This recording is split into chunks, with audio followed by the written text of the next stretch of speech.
హరి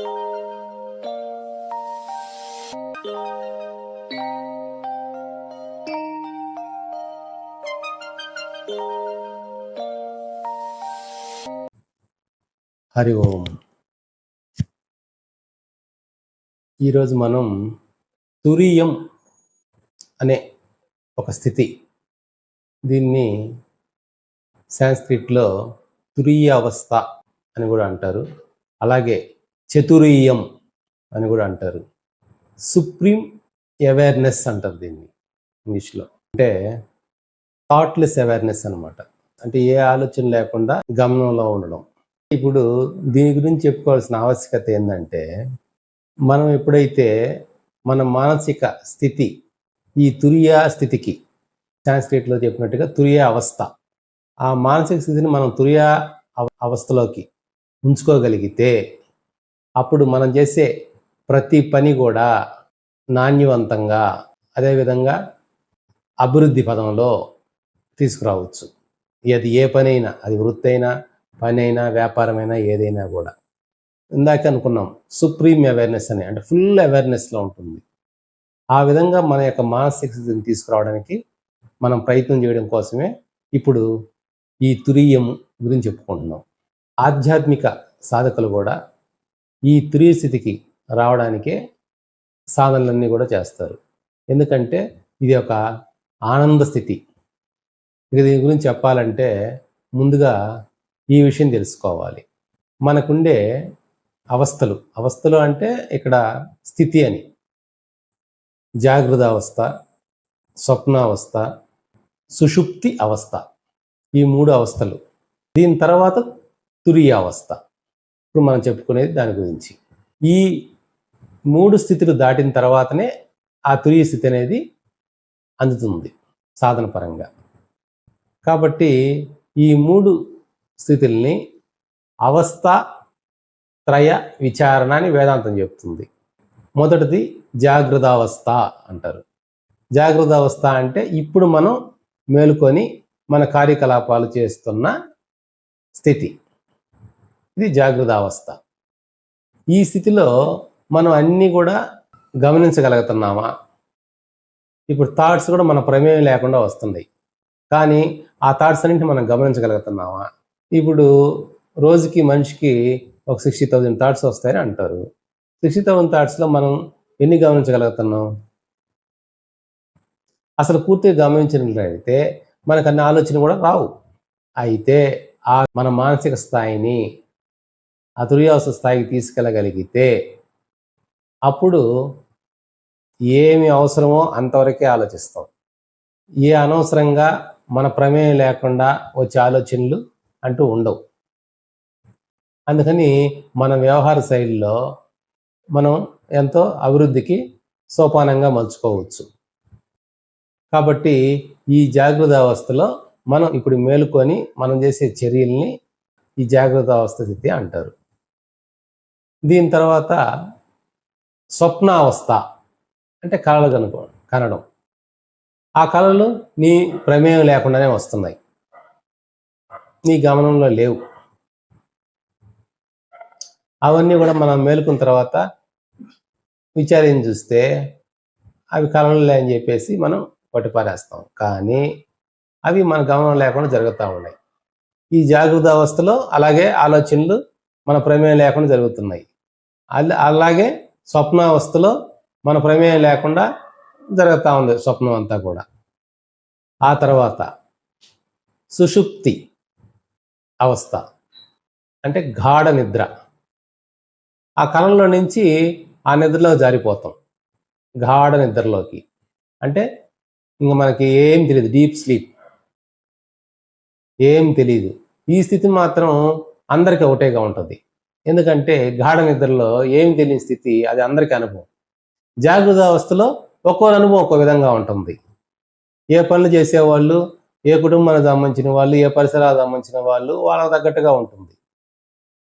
స్వప్నావస్థ ఎవరికి వచ్చిన స్వప్నం వాళ్ళకే. అందుకని ఒక్కొక్క మనిషికి ఒక్కో రకంగా స్వప్నం అనుభవం ఉంటుంది. జాగ్రత్త అవస్థలో ఒక్కొక్క మనిషికి ఒక్కో రకం అనుభవం ఉంటుంది. కానీ గాఢ నిద్రలో మాత్రం అందరికీ ఒకటే అనుభవం. Deep sleep. అయితే మళ్ళీ మనం మెలకు వచ్చిన తర్వాత ఈ 3 స్థితుల గురించి చెప్పగలుగుతున్నాం. ఎలా?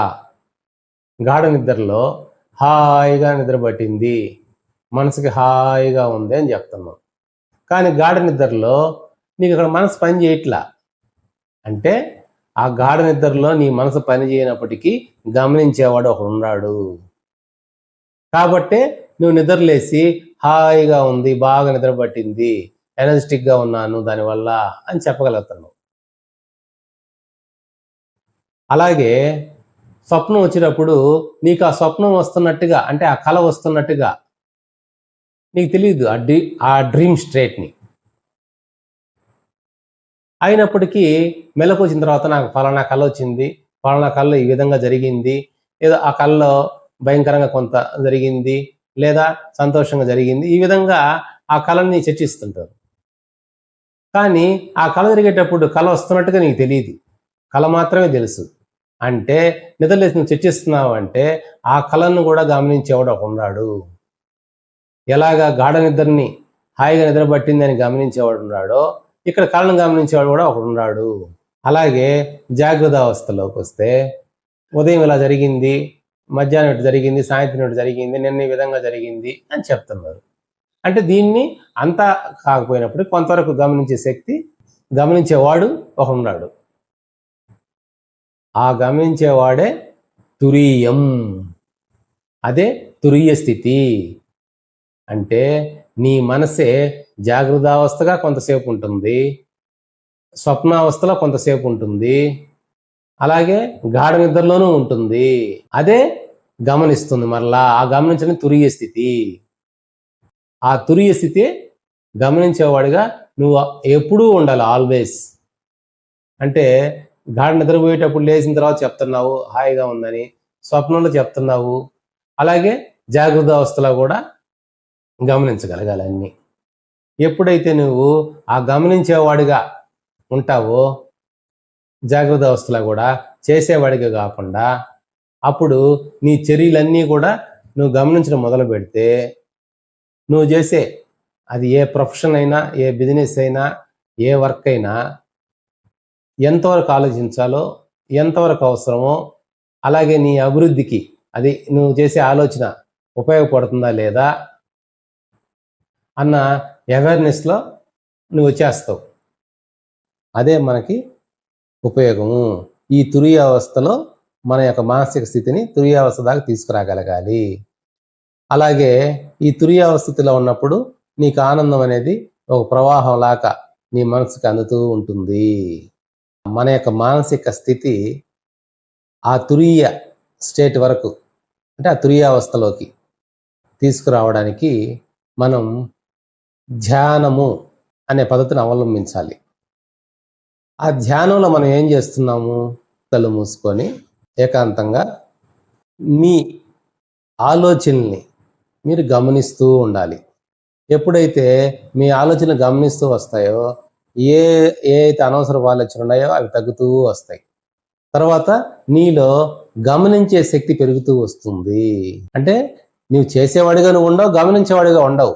కానీ నీ దృష్టి అంతా కూడా ఇప్పుడు రోజువారీ కార్యక్రమంలో చేసేవాడిగానో, మాట్లాడేవాడిగానో, చూచేవాడుగానో, వినేవాడుగానో ఇలాగ వ్యవహరిస్తున్నావే గాని గమనించేవాడిగా ఉండట్లేదు.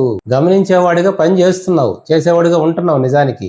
కానీ ఈ పని మీద దృష్టి ఎక్కువ పెట్టిన వల్ల గమనం అనేది తక్కువైపోయింది. గమనం కోల్పోవడం వల్లే మనకు వచ్చే 60,000 ఆలోచనలో 100 ఆలోచనలో మనకు గుర్తుంటాయి ఈ రోజులో, మిగతావన్నీ గుర్తుండట్లేదు. అందుకని మనం గమనించేవాడిగా మనం మెలగాలి అని అంటే ముందు ఈ విధంగా సాధన చేయాలి, ఈ గమనము అనే సాధన. అదే ధ్యానంలో మనం చేసేది గమనము అని. 2 కళ్ళు మూసుకొని ఆలోచనలు గమనిస్తూ ఉండాలి. నీకు ఏ రకమైన ఆలోచనలు వస్తున్నాయి, ఎలా వస్తున్నాయి, వీలైతే నోట్ చేసి పెట్టుకోవాలి. నాకు ఈ టైంలో ఈ ఆలోచనలు వచ్చాయి, ఈ 10 నిమిషాలు ధ్యానంలో కూర్చున్నప్పుడు ఈ రకమైన ఆలోచనలు వచ్చాయి అని ఎప్పుడైతే గమనించడం మొదలు పెడతావో నీలో వచ్చే ఆ వేల ఆలోచనలన్నీ కూడా క్రమేణా తగ్గిపోతూ వస్తాయి. ఇంకా ఒక పద్ధతి ఉంది. ఆలోచన గమనించలేను నేను అనుకుంటే మీ యొక్క సహజ సిద్ధమైన శ్వాస, ఉచ్ఛ్వాస నిశ్వాస. అంటే శ్వాసని పైకి తీసుకోవడం ఉచ్ఛ్వాస, కిందకు వదలడం నిశ్వాస. ఈ శ్వాసను గమనిస్తున్నప్పటికీ నువ్వు గమనించేవాడిగా సాధన పెరుగుతూ వస్తుంది. ఎప్పుడైతే నువ్వు గమనించేవాడు సాధన పెరుగుతూ వస్తుందో ఇందాక మనం చెప్పుకున్న ఆ తురియ స్థితి అనేది లభ్యమవుతుంది. అలాగా మనం ఈ ధ్యానంలో గమనము అంటే గమనించడము అని సాధన చేస్తున్నాం. అది శ్వాసనైనా గమనించండి, లేదా మీకు వచ్చే ఆలోచనలైనా గమనించండి. ఇది ఒక పద్ధతి. మీ ఆలోచనలు గమనిస్తున్నట్లయితే ధ్యానంలో నుంచి బయటకు వచ్చిన తర్వాత ఒక పేపర్ మీద ఏమేమి ఆలోచనలు వచ్చాయో రాసి పెట్టడానికి ప్రయత్నించండి. అప్పుడు మీరు ఎంతవరకు గమనంలో ఉన్నారో, ఎంతవరకు గమనం కోల్పోయారో అనేది మీకే తెలుస్తుంది. అలాగా మనం గమనించేవాడిగా మారిపోవాలి, అంటే ఒక సాక్షిగా మారిపోవాలి. అప్పుడు మీకు కలిగే సమస్యలకి పరిష్కారం మీలో నుంచే వస్తుంది. ఏ విషయం కూడా ఇతరుల నుంచి తెలుసుకోవాలి, బయట నుంచి తెలుసుకోవాలి అన్న ఆలోచన ఉండదు, అవసరం రాదు. ఆధ్యాత్మిక సాధకులు కూడా గురువుల్ని ఎన్నో ప్రశ్నలు వేస్తూ ఉంటారు. ఆ ప్రశ్నలకి సమాధానం అంతా కూడా మీలోనే ఉంటుంది. అందుకే రమణ మహర్షి అంటాడు, ఏదైనా ప్రశ్న అడిగితే గమ్ము కూర్చోండి అని చెప్తాడు. గమ్ము కూర్చుంటే మీకే సమాధానం వస్తుంది. అంటే గమ్ము కూర్చొని గమనించడం ద్వారా మీరు గమనించే శక్తి పెరిగినప్పుడు అది అలా వస్తుంది. అయితే ఈ తురియ స్థితిలో ఆనందం అనేది ఓ ప్రవాహలాగా వస్తుంది అని అనుకున్నాం. ఎలాగా అంటే నీ మైండ్కి స్వప్నంలో వచ్చిన విషయానికి మెలకు వచ్చిన తర్వాత అది స్వప్నంలో అని కొట్టిపారేస్తావు.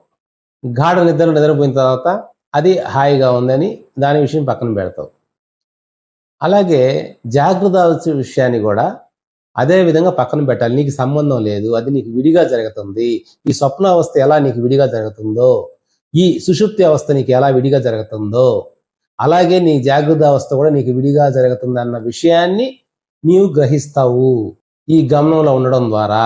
అందుకే ఈ రమణ మహర్షి చెప్తుంటారు, ఇది జాగ్రత్త అవస్థ అనేది 1వ నెంబర్ కళ, స్వప్నావస్థ అనేది 2వ నెంబర్ కళ.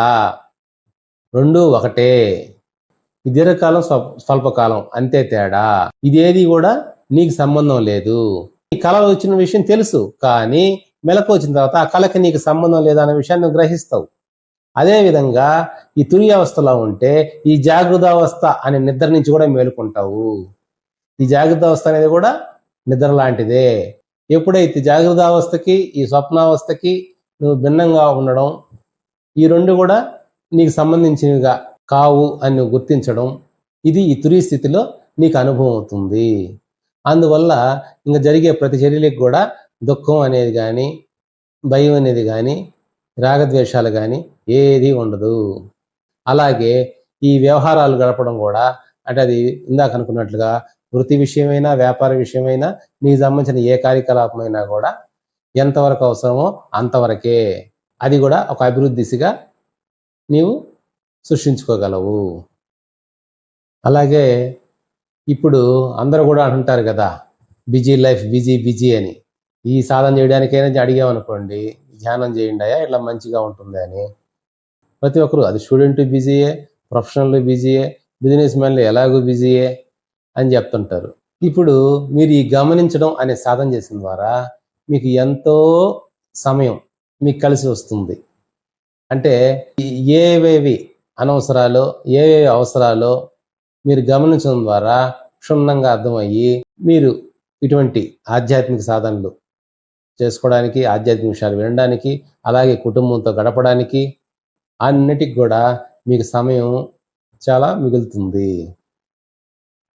అది మీరు చక్కగా సద్వినియోగం చేసుకోవచ్చు. కాబట్టి ఈ తురియ ఆ స్థితికి రావడానికి తగ్గ ధ్యాన సాధన చేసి మీ మనసు కూడా ఆ స్టేట్ ఆఫ్ మైండ్కి, అంటే తురియావస్థ స్థితికి తీసుకురాగలరని ఆశిస్తూ, హరి ఓం.